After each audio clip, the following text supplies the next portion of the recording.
Shalom, shalom, Yahawah. We want to start off first things first, giving all praise and glory to Yahawah, by Hashem, Yahawashi, by Hashem, Qadash, which in Peter who tongues, as any Father, the Son, and the Holy Spirit. Double honors to the apostle, elders, great millstone, and shalom to you, sister and brothers, living this truth, and shalom to the brothers and sisters that's listening and studying to show themselves approved. Shalom. So I'm gonna come again with a part 2 on the Israelite movie review of They Clone Tyrone. I feel like it's some stuff I left on the table that I wanted to elaborate more on that I seen in that movie, Yahawah. And pretty much I want to talk about the archetypes that were in the movie, and something that was really big that I loved about the movie was Teyonah Parris's character Yo-Yo, the female counterpart in the movie. And what I loved about her character, is that she was what Eve is supposed to be for the men of Israel. She was very supportive. She loved Slick, played by Jamie Foxx. She was a very supportive character for Fontaine, played by John Boyega. She was very supportive of him when he was going through his stuff. And she was like what Eve was supposed to be, what Eve used to be for us as a nation of Israel before Esau, messed Eve's head all up and made her cast her man away. Because you think about it, Eve had to be with us to build something like Black Wall Street. Our women were with us then. We had control of our women during the 1920s to build Black Wall Street. And Esau seen that.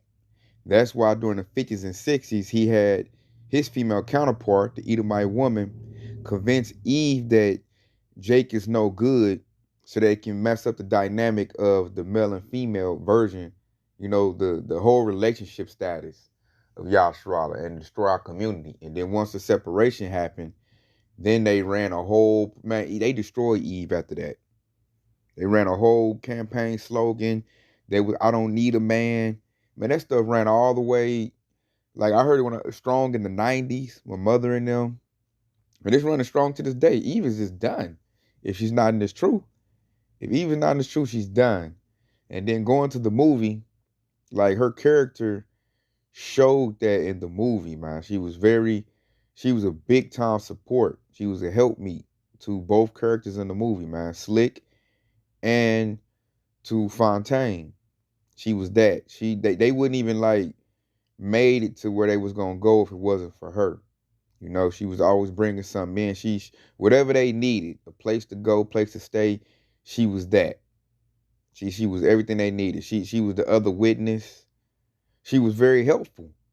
Very helpful. They wouldn't even got where they was gonna need to do or be if it wasn't for, Yo-Yo in the movie. So I'm gonna get this. Let's go to the scriptures.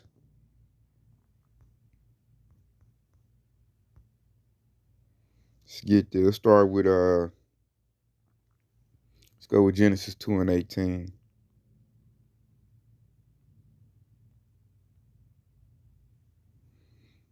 And this reads, this is Genesis 2:18. And the Lord Yahawah said, it is not good that man should be alone. I will make him a helpmeet for him.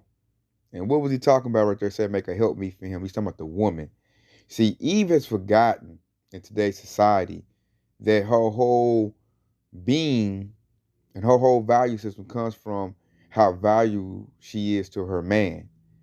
Eve thinks it's about getting the bag, being a bad bitch and all that type of stuff, and being a boss woman and all of that, and being, totally ratchet.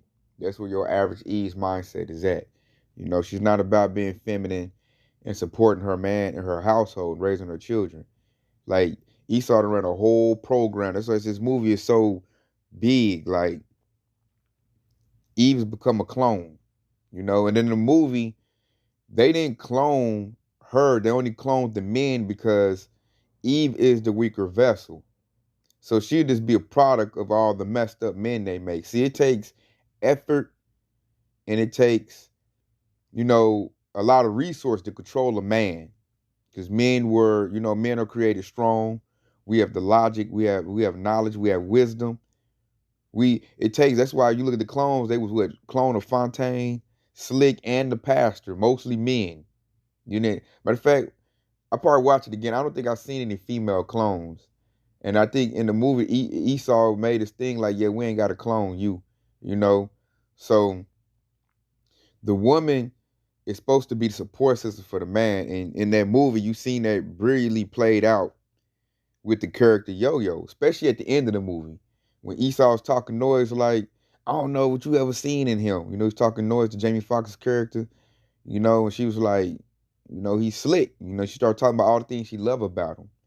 And that stalled out the Edomite so that Jamie Foxx like being like slick, get out them clothes, and he popped Esau. You know, so that was very big to me to watch her character and seeing Eve in that in her essence, what she's really was designed and created to be. That was in that movie. You know, that young director, he brilliantly displayed that. And that was like big to me, man, to see that. Because you don't see that in today's society too much. You know, I got a very, very small few feminine women in my family that are like that. My mother's like that. So I got to see, I know what a feminine helpmate looks like because my mother is that. My great grandmother was that. I have an aunt like that. But the majority of the rest of the females in my family, they're, you know, your common Babylonian Eve. You know, and that's why most of them are single. Gonna stay single too. So that was big right there in that movie. I didn't miss that. Like Yo-Yo was a helpmeet. She was very helpful to the men. You know, she was down for her people. Cause I noticed when they wanted to give up, Slick and Fontaine wanted to give up, she didn't. She was like, nah, we gotta build the top off this. We gotta expose this. She was all about, we gotta tell our people. She telling Fontaine, it ain't just about you. It's about us. You know, and that used to be our women back then. They had that mentality, they had that spirit. You know, and to you few sisters in the truth, man, like, you know, call Halal, how about your shot for y'all? Cause it's coming back again. You know, the women are now being a helpmate. I see women paying tithes, being silent. So it's coming back. It is coming back. And you seen that in that film. And I want to talk about another character that was in that movie that was very big and profound too. I had to talk about the first time. And that was the little dude that was with Fontaine, Junebug. The little boy that was with Fontaine, Junebug, man. He was a comforter, you know, and it also showed their programming too. He's in the car, he out talking about some SpongeBob. You know, a SpongeBob cartoon, that's all about some programming. So everybody noticed, everybody in the movie had some type of programming to where Esau can mold him what he wants him to be. But the Spirit of the Lord is in everything. And in the movie, you can see that Junebug was very vital and important to Fontaine's character. Because when he lost his mother, when he found that his mother was just a recording, he didn't have no mother, you know, he was angry, lashing out, crying. Who came to comfort him? It was Junebug, you know, and Junebug, that part in the movie is what gave Fontaine the strength to carry on to do what he needed to do. They built him up. It kept him from breaking, you know, and that's how the Holy Spirit is for us, that comforter. And, you know, Eve, if she's, you know, in the right spirit, she's a comforter. And your children, you know, my children are a comfort to me. So that movie, that part of the movie resonated big with me. Because a lot of times when I'm going through something tough, or I'm just having this, you know, Easton pissed me off at the job, I'm just having a bad day, you know, my son or daughter say something to me that'll just snap me out of it. I really do have the joy of my children, you know. They do the same thing. And that's that comfort, man. Yahawashi said he would not leave us comfortless. He wouldn't do that. So we get little sprinkles of comfort here and there from, you know, any individual in our nation that you did. And like mine, it comes a lot from my children. You know, a lot from them. They always using a happy mood. And like Junebug, man, the stuff he did with Fontaine remind me of the stuff my son say. Because he'll come tell me about the cartoons he watch and, you know, say a little something and, you know, it just puts you in a good spirit, man. It gives you the endurance and strength to carry on. And you've seen that in that movie. So I'm going to go get this. Let's go get Matthew 5 and 4. And this is Matthew 5:4. Blessed are they that mourn, for they should be comforted. And that's true. We mourning, man. We done lost our kingdom. And when you look in that movie, when he found out his mother wasn't real, he didn't have nobody, he was mourning. You know, he went from angry to on the porch crying. He was mourning. The Lord said, blessed for you that mourn, because what did he say? You should be comforted. And who came up to him in his lowest moment?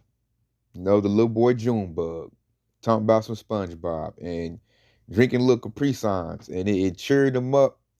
And I remember him saying to Junebug, he's like, you remind me of somebody, which we found out in the movie that was his brother that Junebug reminded him of. And they gave him the strength to carry on, do what Yo-Yo was saying, go, blow the lid off Esau's, his whole agenda. And that part of the movie was this, let's say this movie really showed John Boyega's talent. Like, I didn't like him in the other movies. Now I thought he was just a bad actor. Now I'm saying it wasn't him. It was just him trying to be what Esau told him to do. Like, I didn't like Pacific Rim, him in Pacific Rim #2. I didn't like him in the Star Wars movie. I thought he was a flavorless Jake. I thought dude was trash. But in this movie, man, he flexed his talent. Like dude is an A1 talent. He just need to be with a Jake director. So I'm saying now that was Esau making him act all stiff and act like an Edomite. But that's not his natural mode, which, man, that just goes into everything right there. The movie and everything. Like, when we get to be in our essence, our natural selves, oh man, that talent, the blessings it shows. So he put I got to see his talent in this movie, John Boyega. I never got to see in the other movies. This movie, he got to display that. He went through a whole range of emotions in this movie. A whole range. He played them perfectly.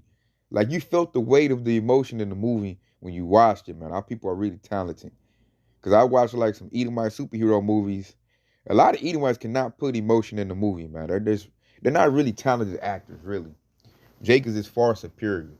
And all you gotta do is look no further than Jamie Foxx. Like, we're just naturally better than them, and you can see it. I see why they got a inferiority complex, because they suck compared to us. So in that movie, I like that, man. And we are comforted. We're comforted through what? Like I said earlier, the Holy Spirit. Our children. If you got a loving wife, if you're a man, you got a loving wife, she'll comfort you. For the sisters in the truth, if you got a man of the Lord, he'll comfort you. And like the scriptures is a comforter. And I read certain precepts, this puts me in a whole high spirit. You might be down low. I might read a precept, hey, battle axes, baby. And it just amps me up like, oh yeah, we're gonna put the beat down on Esau, and now I'm back to my normal self. Pretty much these lessons are comforters. Like, I could be going through something, put on a lesson, and I'm automatically back in my natural mode again. Back in that, the good spirit. Based on just one lesson. One good lesson does it. So we do have comfort. These lessons really, like, having this truth is what really carries me on. If I didn't have this truth right now, I don't know if I could even make it in Esau's kingdom anymore, because it's very vexing. Very, very vexing, man. Me and my Qadash talk about it all the time. We tired of working for Esau. It's very depressing, and it's just very stressful. So these lessons keep me going, because it comforts me, because I know we got something better than this coming. That's why I look at 2/3 like, I'm looking at them like, how can you make it, man?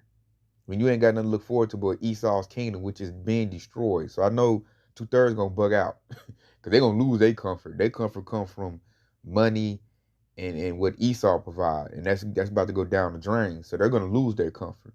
Our comfort comes from Yahawashi. That's only going to increase. Especially if these prophecies get fulfilled. We gonna be like, yes, our power was fighting for us. So we do have the comfort. You seen that in the movie. From Eve's character, Yo-Yo, to the character of Junebug. You seen that. And I love that. Because it helps you carry on, because we're in captivity, man. We're in captivity. Esau's still on top of us. Little do Jake know. And like the movie, it's got like when you in that clone mindset, they Edomite programming because they was running MK Ultra, um, putting stuff in the food. You know, you put that what was that the stuff in the relaxer. And I know it was making when they put it in their hair, it was making them actually relax, which is symbolic, you know, for that relax. He was trying to show them like we're putting that stuff in your hair. So there's a lot of subliminals in this movie that he's trying to wake Jake up to, and it was just so. And I like how Eve used wisdom when they had her trapped, and they tried to put the relaxer in her hair, and she had a whole wig on. She played him like they just showed the wisdom of Jake. And man, I love that movie. You know, I'm still like watch it again to see if I catch something else. Because when you're in that clone mindset, you're like a slave, especially when you don't know that you're in that mindset. You sell Esau's drugs, um, the whoremongers are, you know, ruining the women making money, like everybody, you're buying things, being a consumer. It's all to keep the engine running so Esau can stay in power and stay rich and stay in his heaven. Because the rich Edomites, they're in their heaven right now. Really, all of them are.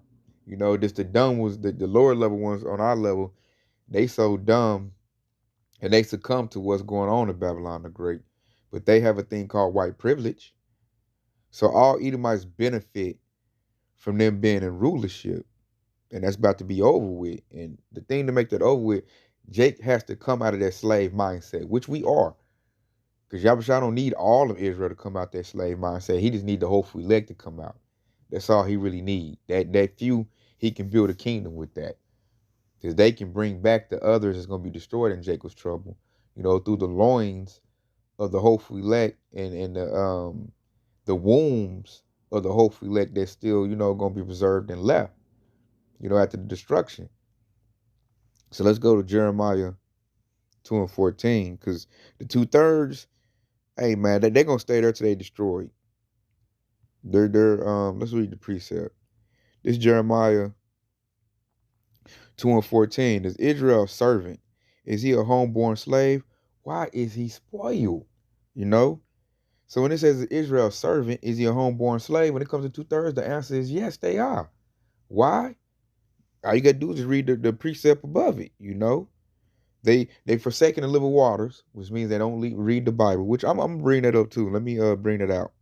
13, because this 13 explains why they're a homeborn slave, you know? And this is Jeremiah 2 and 13. For my people have committed two evils. They have forsaken me, that's Yahawashi, the fountain of living waters, the scriptures, and hewn them out cisterns, broken cisterns that can hold no water. So they disregard Yahawashi, they disregard the Bible, they disregard the truth. And if you disregard that, what are you going to stay? A clone. You're going to stay a clone of what Esau makes you out to be. You're going to be an archetype.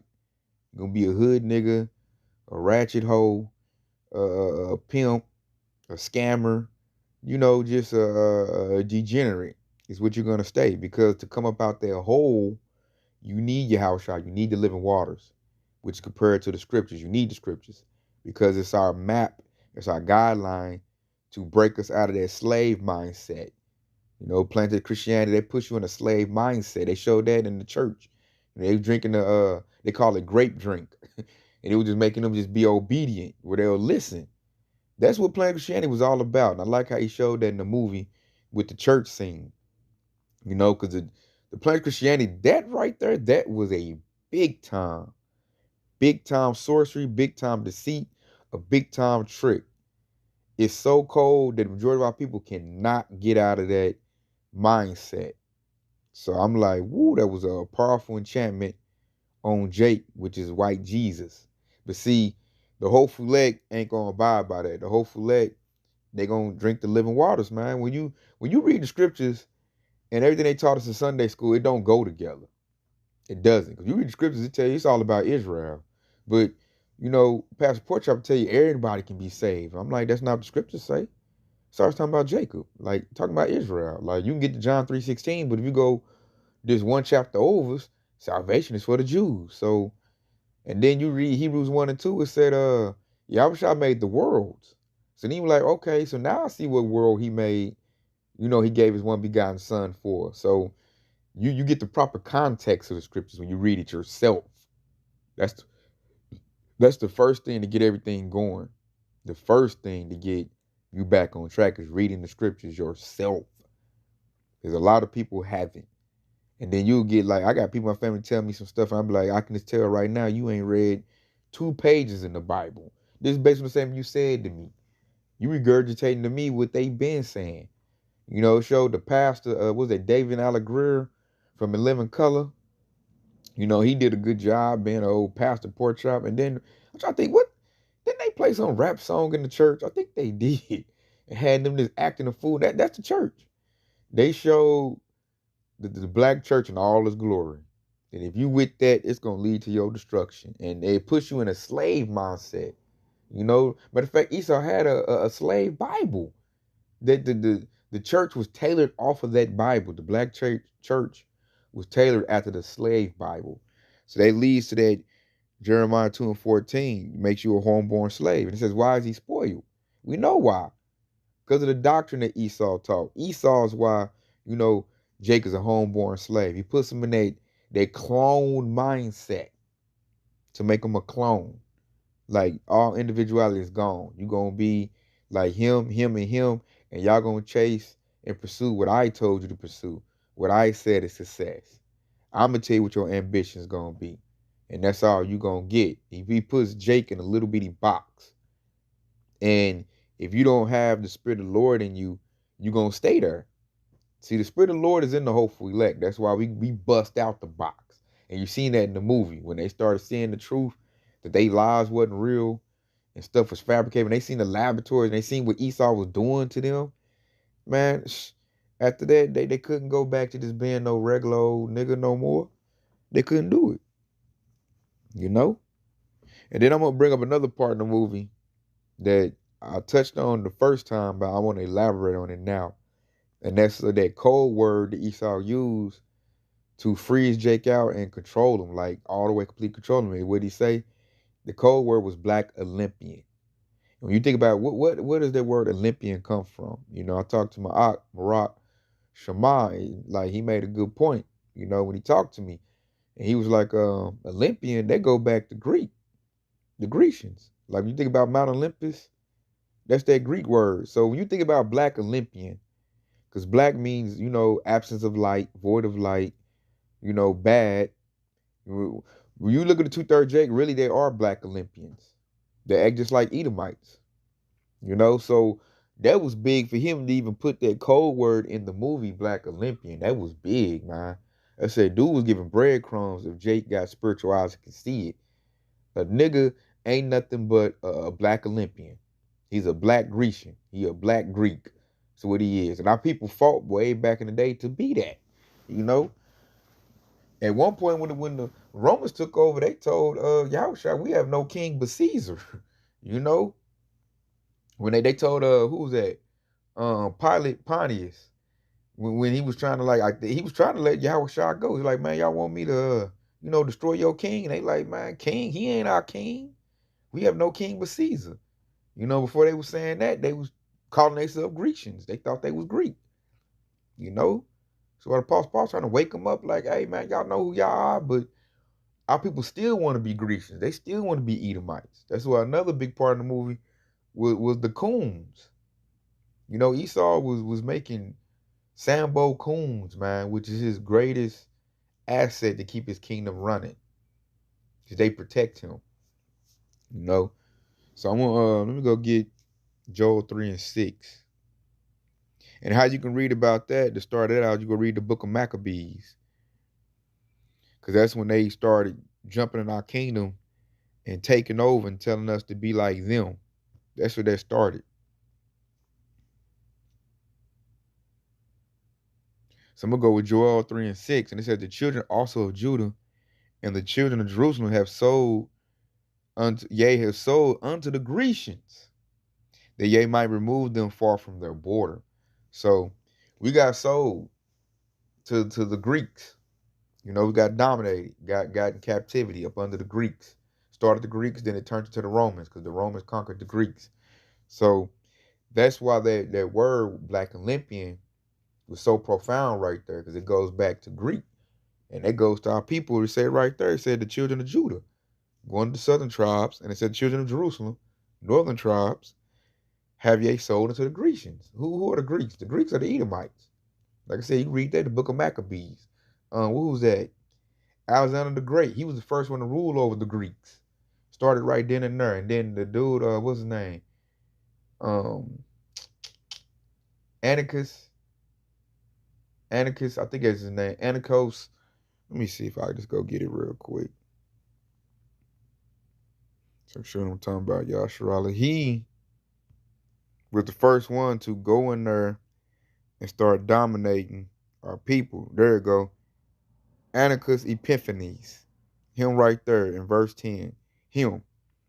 He started that. And then like when you see right there in 11, the wicked Israelites are like, man, let's go be like Grecians. We Greek, man. And they like their tradition continues to this day. As they show in that movie.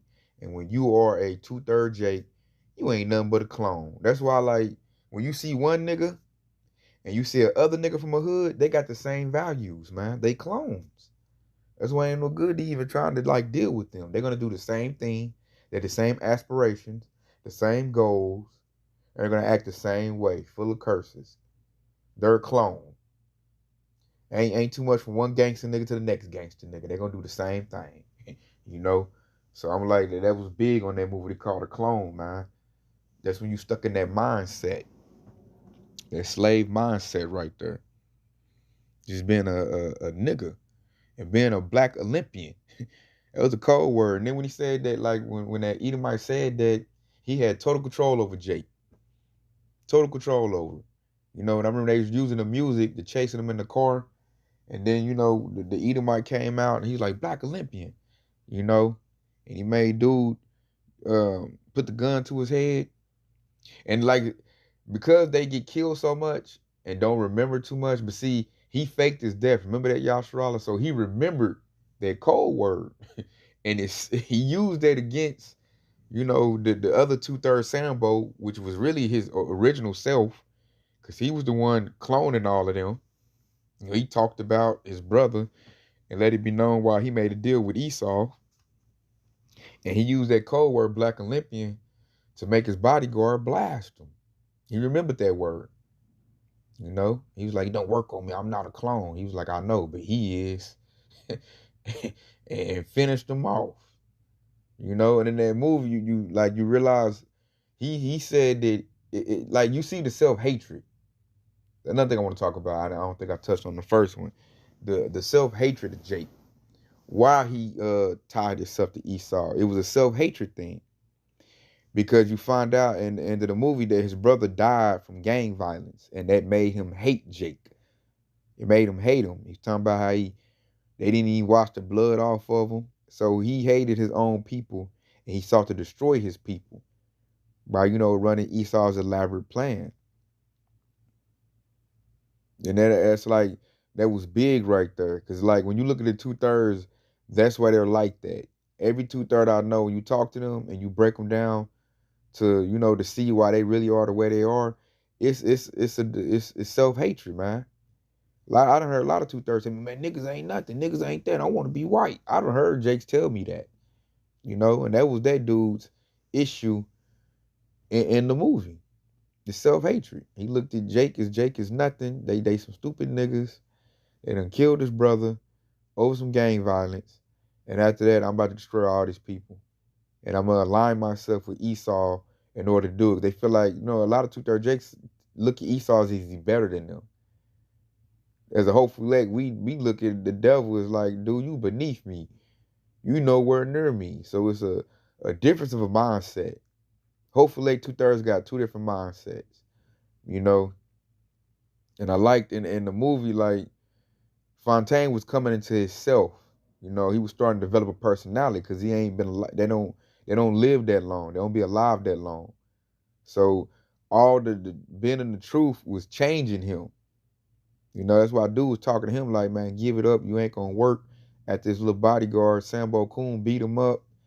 You know, he's giving him that talk as if he was nothing. You're useless.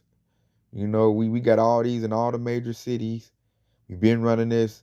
We ain't gonna lose. You know, he was that proud talk. You know, that's that pride go for destruction. He was talking in pride as if like, yeah, y'all just some little niggas I created, man. Y'all ain't nothing. But he didn't know that Fontaine was waking up and he had learned some things that, you know, he didn't know, which is that represents us in this truth.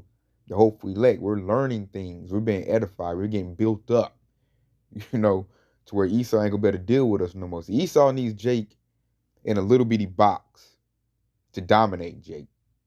You know, you need Jake dumbed down and stupid.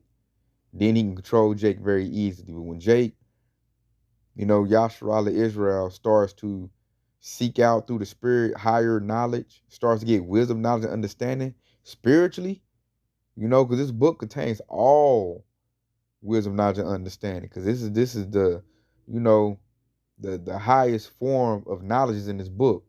You know, even Edomite said that the knowledge of the Bible is better than a college degree, and that's true. So he started learning because he you know, he been alive for a minute. You know, he been around, and that contributed to him defeating his original self because he used like a backfire. I like how they use what was that? Jamie Foxx character Slick Rick. He the one came with the whole game plan to tear up Esau's lab. You know, he unified the hood. It was his plan that really brought down Esau's whole enterprise in their city. Really was gonna blow the lid off everything because the other clones were starting to see like, I got clones out there. That's all it take, man. That little bitty hole blew Esau's whole plan up. And it was just like they was getting more edified as the movie went on. They was learning things and they started using their skill set. And like you said, I'm gonna use their cameras against them. You know, they're gonna see what they want to see. And they was just coming up with the game plan. You know, unified the hood. Dude had to go talk to his little rival. And that's nothing why Esau do not want Jake to be unified. Because if Jake unifies, he's done. He's done, which all of us won't. Only the hopeful elect will unify. And that's all Yahawashi need. That's all he need. You know, but it showed right there. That's it. That right there will mess Esau up. Just the hopeful elect coming together. Because that's a lot of Israelites. You think about it. That's why I said the numerous multitude. That's a lot of Israelites. This time, millions of Israelites will be saved. You know, you think about it. When you look at all 12 tribes, it's going to be a lot of Israelites to get saved. You know, more than what Esau can deal with. So I want to talk about too something that hit me big, man, was the end of the movie. At the end of the movie, and pretty much I'm already been hitting on it right now. When you think about their characters, they mindsets change, which represented them being born again. And I like what he said at the end of the movie. End of the movie, they was talking about going to Memphis, going somewhere else to start new lives. And he was like, well, I ain't been alive that long. You know, I only been here for a little bit. So it's like, I might as well go with y'all. So that was, to me, that represented him being born again. You know, he knew it. He was like, you know, I ain't been alive that long. So he had a whole new mindset. He was born again. That's what Yahawashi is calling us to be. Yahawashi is calling us to be born again. How do you be born again? You got to renew your mind. You know, and how do you renew your mind? Through these scriptures, man, the living waters. You know, it washes you up. That's the true baptism. You know, when you submerge yourself in these living waters and look at it through spiritual lenses, it's going to change your mindset, guaranteed. And once your mindset changes, you no longer gonna fit Esau's narrative. You're not gonna be what he needs you to be. You're not gonna be that clone. You're not gonna move the way he needs you to move. You know? And then like if you a man in this truth and you really learn up on your spirit to be a prophet, you're gonna blow the lid off of everything he doing. By prophesying, using the word. Because Yahawashi is exposing Esau right now. And we bring our scriptures to show, you know, our nation, like, you know, this devil's done. So, but to do that, you got to be born again. Because we was all caught up in the world as we've been born. We were born into sin. You know, our parents, you know, they didn't really know what was going on. You know, a lot of us wasn't born into the truth. So we had to learn the truth.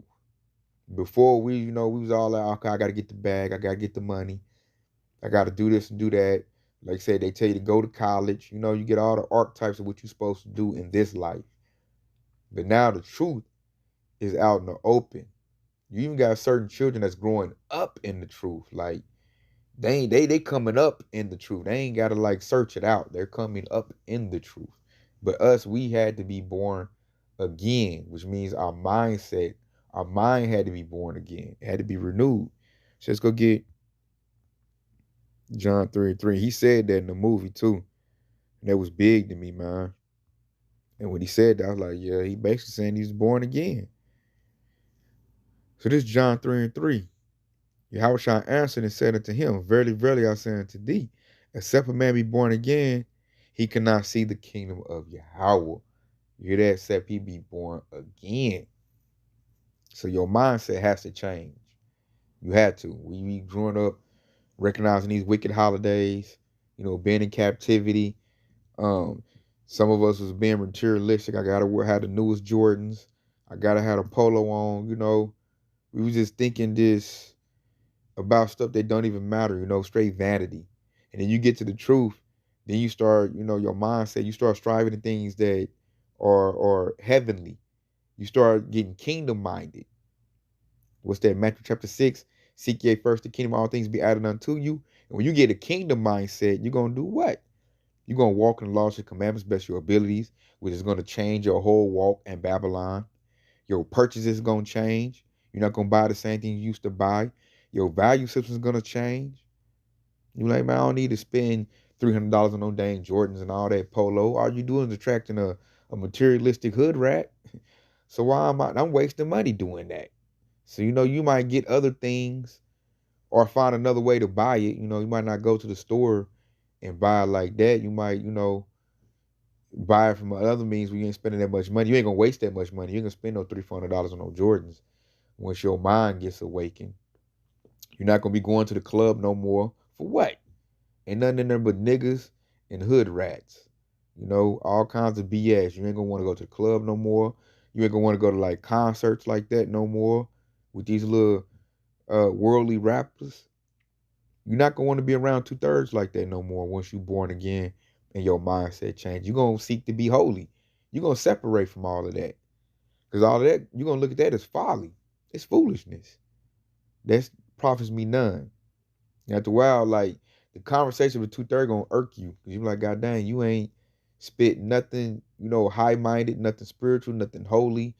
Nothing beneficial come out your mouth. All you talking about is what chick to hit, what drugs you gonna get, what money you gonna spend on, the rims, the car, all that little stuff that don't matter. That vanity. Once you be born again, everything gonna change. Your friends gonna change. Your whole walk of life is going to change. And Esau don't want that.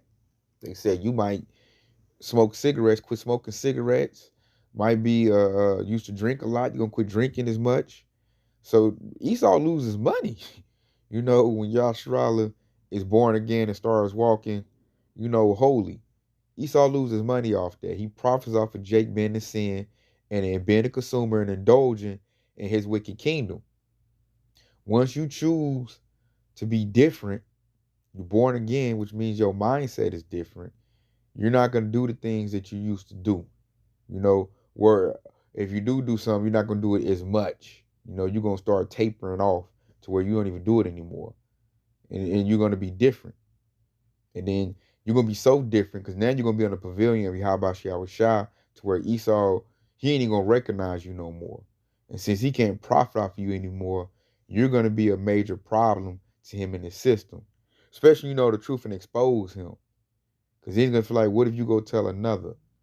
And that one wakes up. And what if that one go tells another and that one wakes up? Like, his whole system gonna collapse. He's gonna be exposed, just like in that movie. You had our three main characters, man, they blew the whole lid off of Esau's enterprise. And they woke up the other Jakes. When they went and unified the hood, they talked to Isaac, they woke him up. He got to see the laboratory. When he walked in the laboratory, like, I always knew they was trapping down here. So he didn't want to believe it as they talked to him. He finally believed it and the whole hood got in on it. And that's Esau's greatest fear right there. They don't want Jake to wake up. But right now, a mass awakening is happening. Ain't nothing he can do about it because it was governed and authored by Yahawashi to wake his people up. So therefore, when he gets here, the hopeful lake is already prepared for him. The fruit is already prepared. We already know who he is. We know what he wants. We've been hollering his name. That's why they call another name for Yahawashi is Lord of Hosts. You know, he's like, it's like we all getting ready for a concert. And you know, when a artist comes to do a concert, the fans are already there waiting. They're already in their seats. They're already waiting. They already ready for him to come. They know the songs. They ready for him to come. The same thing with Yahawashi. Like when he come back, we gonna already be set and ready for him to come back. We calling for him now. We waiting on him now. The whole arena is being filled with his fans. So when he get here, he ain't got to come back and do what he did the first time when he was in the flesh and go talk to people and tell them about, you know, Yahawah. He ain't got to do that no more. That's already been set up. You know, the word that he left is now doing that work. The prophets, us and his legacy, we're doing the work. We're doing what he did when he left off. That's why the scripture say you enter into another man's labor. And we entering into the prophet's labor. And the top prophet ever, Yahawashi, our Lord and Savior. We entered into his labor. So we doing the work. So when he gets here, the fans, the whole host, the house of David is already set up. Already set up. He gonna get everything he ever wanted. All the fruit, all the Israelites he want, he's getting them now. He gonna get them. And there's nothing that Esau can do to stop that. Nothing he can do. Because this is all through the spirit. This is a spiritual temple. Esau can't battle the spirit. He can only battle the physical, the carnal. You know, that's why this is not the temple being rebuilt is not a physical temple. It's a spiritual temple. It's based on the teachings and the Israelites. Esau can't do nothing to disrupt that because he's not spiritual. And that's something he can't even battle. You know, the best thing Esau can do is try to take our life from us. But even that can't separate you from Yahawashi because, you know, the dead in Hamashiach rise first during the resurrection. So there's nothing really the devil can do. So I'm loving it. That's things like I ponder on that keep me going in this truth. That I'm just watching Esau fall, man. So I might end off this right here since I say that. We'll end off with this right here.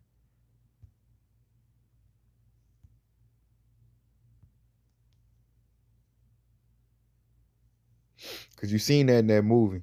I remember Yo-Yo said that to the Edomite when Jamie Foxx and her was banging with him. And she was like, he was like, what you think your people doing? She's like, turn your stuff up as we talking right now. And I was cracking up. You know, so this is matter of fact, I'm gonna hit this, but I think I'm gonna hit something else too. It just hit my spirit. So this is Sirach or Ecclesiastes 25:7. There be 9 things which I have judged in my heart to be happy, and the 10th hour order of my tongue. A man that have the joy of his children, and he that liveth to see the fall of his enemy. And you seen the fall of Esau's enterprise in that movie. Just like we're seeing the fall of Esau's enterprise here in real life that we're seeing. Esau falling. Every day I'm looking at my news feed, the dollar's collapsing. You got 40 African countries cutting ties with Europe and America. Like you can just see Esau's downfall about to be great. He's done. This devil at the end of his rope. That's why I'm looking at Esau like, yeah, you might as well hurry up and throw your little MOTB because, dude, you're done. You are finished. You know, like that Mortal Kombat, finish him. The devil done. So I'm going to leave off this too.